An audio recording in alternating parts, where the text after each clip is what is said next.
Почитувани, ова е изборната атмосфера во Шутово Ризари.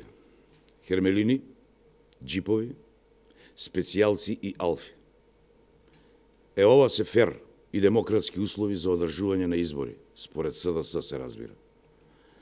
Кандидатот за градоначалник на СДС за Шутово Ризари, Курто Дудош, со асистенција на полицијата, врши притисок врз гласачите и се заканува од куќа на куќа. Полицијата е ставена во служба на партијата врши терор врз граѓаните. Со враќањето на СДС на власт, повторно на улиците се вратија криминалот и несигурноста.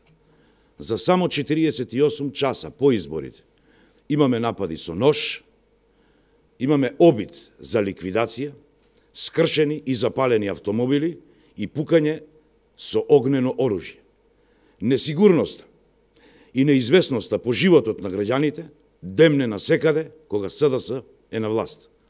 Бандитизам од невидени размери е нападот од страна на група активисти на СДС врз полицаецот во Свети Николе, кој бил крвнички тепан и му се заканувале со ликвидација него и на неговото семејство.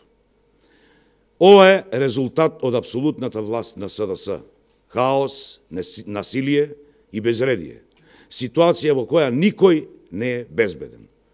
Нападот врз председателот на политичката партија Гром, Стефчо Јакимовски, од луѓе блиски до врхушката на власта, е напад врз демократијата, врз слободната мисла и врз правната држава.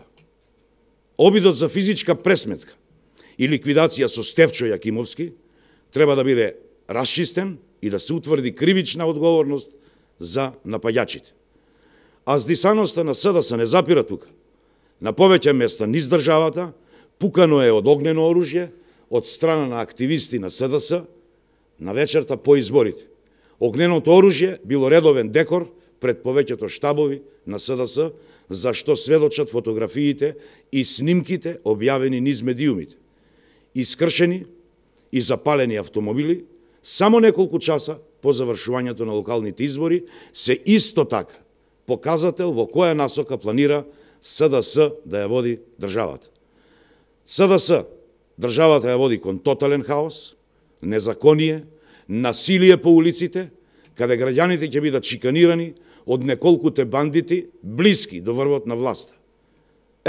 Граѓаните видоа што значи СДС на власт. А граѓаните исто така имаат шанса да му стават крај на овој бандитизам и да си го вратат владењето на правото и демократијата во Република Македонија. Ви благодарам.